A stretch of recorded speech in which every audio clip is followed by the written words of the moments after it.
প্ৰধানমন্ত্ৰী আৱাস যোজনাৰ গৃহ আবণ্টন কৰিছিলে 20,51,884টা আমাক গৃহ আবণ্টন কৰিছিলে। আৰু এইসমূহ গৃহৰ ভিতৰত ইতিমধ্যে আমি 19,17,441টা গৃহ প্ৰধানমন্ত্ৰী আৱাস যোজনা গৃহ ইতিমধ্যে আমি সমাপ্ত কৰিছোঁ। আৰু বাকী যিখিনি প্ৰায় 80,000 ঘৰ এতিয়া অনগয়িং অৱস্থাত চলি আছে, আৰু সেইখিনি ঘৰ আমি আগন্তুক 30 ছেপ্টেম্বৰৰ ভিতৰত আমি সম্পূৰ্ণ কৰাৰ কাৰণে ইতিমধ্যে নিৰ্দেশ দিছোঁ। আৰু আমাৰ এই পাৰফৰ্মেঞ্চৰ ফলস্বৰূপে মাননীয় দেশৰ প্ৰধানমন্ত্ৰী নৰেন্দ্ৰ মোদী ডাঙৰীয়াৰ আশীৰ্বাদত আৰু লগতে আমাৰ কেন্দ্ৰীয় মন্ত্ৰী শিৱৰাজ সিং চৌহান ডাঙৰীয়াৰ বলিষ্ঠ পদক্ষেপ আৰু লগতে আমাৰ অসমৰ মুখ্যমন্ত্ৰী ডক্টৰ হিমন্ত বিশ্ব শৰ্মা ডাঙৰীয়াৰ নেৰানেপেৰা প্ৰচেষ্টা, তাৰ ফলস্বৰূপে এতিয়া নতুনকৈ আমি পুনৰ 1,71,593টা গৃহ নতুনকৈ পাবলৈ আমি সক্ষম হৈছোঁ। এই গৃহসমূহ আমি যদি জিলা ভিত্তিত চাওঁ, তেতিয়াহ'লে আমাৰ এই গৃহ বজালী জিলা আমি লাভ কৰিছোঁ 901টা লাভ কৰিছোঁ। বাক্সাই লাভ কৰিছে 4,990টা লাভ কৰিছে। বৰপেটা জিলাই লাভ কৰিছে 3,720টা। বিশ্বনাথে লাভ কৰিছে 9,358টা। বঙাইগাঁও জিলাই লাভ কৰিছে 9,022টা। কাছাৰ জিলাই লাভ কৰিছে 3,888টা। চৰাইদেউ জিলাই লাভ কৰিছে 534টা। চিৰাং জিলাই লাভ কৰিছে 2,598। দৰং 2,245। ধেমাজি 20,276। ধুবুৰী 3,116। ডিব্ৰুগড় 1,546। ডিমা হাছাও 6,230। গোৱালপাৰা 4,284। গোলাঘাট 4,778। হাইলাকান্দি 5,278। হোজাই 3,403। যোৰহাট 1,835।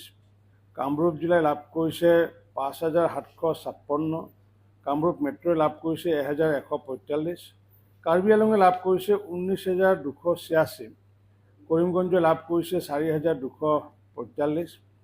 কোকৰাঝাৰে লাভ কৰিছে 5,134। লখিমপুৰে লাভ কৰিছে 9,845। মাজুলীয়ে লাভ কৰিছে 4,659। মৰিগাঁৱে লাভ কৰিছে 5,392। নগাঁৱে লাভ কৰিছে 6,498। নলবাৰীয়ে পাইছে 1,884। শিৱসাগৰে পাইছে 2,473। শোণিতপুৰে পাইছে 3,692।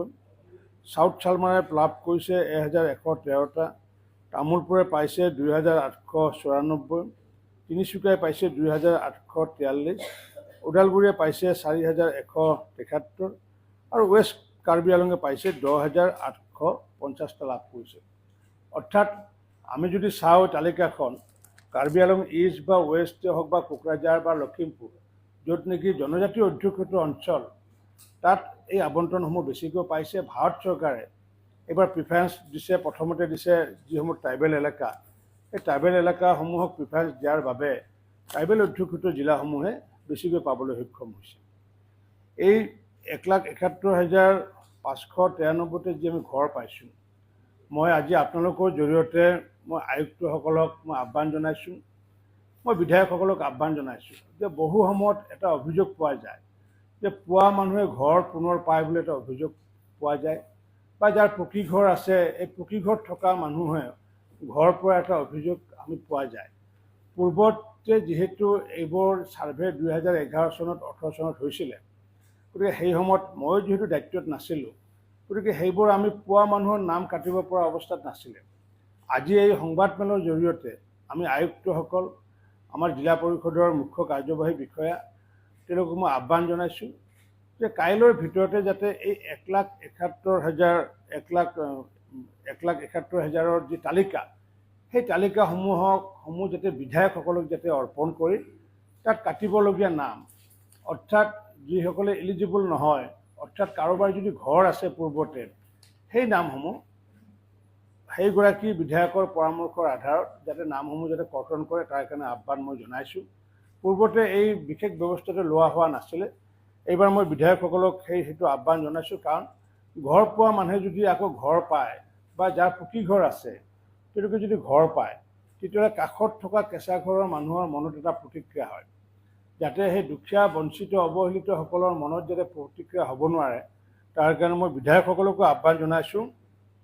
তেওঁলোকে যাতে আমাৰ যি ছাৰ্ভে প্ৰক্ৰিয়া 15 তাৰিখৰ পৰা আৰম্ভ হ'ব আৰু সেই 15 তাৰিখৰ পৰা যিহেতু মাননীয় প্ৰধানমন্ত্ৰী ডাঙৰীয়াই প্ৰথম ইনষ্টলমেণ্ট প্ৰদান কৰিব, তাৰ প্ৰাক মুহূৰ্ততে যাতে এই 2-3 দিনৰ ভিতৰতে যাতে যাৰ কাৰোবাৰ নাম যদি পকী ঘৰ যদি আছে তেওঁলোকৰ নাম যাতে বাতিল কৰিব পাৰোঁ, এই ক্ষেত্ৰত মই বিধায়কসকলৰ মই সহায় সহযোগিতা মই কামনা কৰিছোঁ। আমি যদি চাওঁ, মাননীয় মুখ্যমন্ত্ৰী ডক্টৰ হিমন্ত বিশ্ব শৰ্মা ডাঙৰীয়াৰ যি কৰ্মসংস্কৃতি, সেই কৰ্মসংস্কৃতিক আমি বিভাগৰ প্ৰতিগৰাকী মন্ত্ৰী বিষয়াকে আদি কৰি একেবাৰে মোৰ কণ্টেক্সুৱেল ষ্টাফসকলে সেই কৰ্মসংস্কৃতিক আঁকোৱালি লোৱাৰ ফলস্বৰূপে আমি এটা এই বিভাগত নতুনত্ব দেখিছোঁ। আৰু সেই নতুনত্বটো হৈছে যে পূৰ্বত যিখন আমাৰ চৰকাৰ আছিলে সেই সময়ত আমি 5 বছৰত সম্পূৰ্ণ কৰিছিলোঁ 4,02,000 ঘৰ আমি সম্পূৰ্ণ কৰিছিলোঁ। আৰু এতিয়া মাননীয় মুখ্যমন্ত্ৰী ডক্টৰ হিমন্ত বিশ্ব শৰ্মা ডাঙৰীয়াৰ মাৰ্গদৰ্শনত আৰু আমাৰ মোকে ধৰি পেলাই প্ৰিন্সিপাল ছেক্ৰেটাৰী, কমিশ্যনাৰে হওক বা প্ৰতিগৰাকী একেবাৰে আয়ুক্তকে আদি কৰি জিলা পৰিষদৰ মুখ্য কাৰ্যবাহী বিষয়া, বিডিঅ'সকল, পঞ্চায়তৰ সচিবসকল, কণ্টেক্সুৱেল JRS, GPC যিমানবোৰ ষ্টাফ আছে, এইসকলৰ সহায় সহযোগত আমি 3.5 বছৰত আমি সম্পূৰ্ণ কৰিছোঁ 15 লাখ ঘৰ সম্পূৰ্ণ কৰিছোঁ। 15,13,133টা ঘৰ আমি সম্পূৰ্ণ কৰিছোঁ। কৰ্মসংস্কৃতিৰ ইয়াতকৈ উৎকৃষ্ট নিদৰ্শন অসমত বেলেগ নাই বুলি মই ভাবোঁ।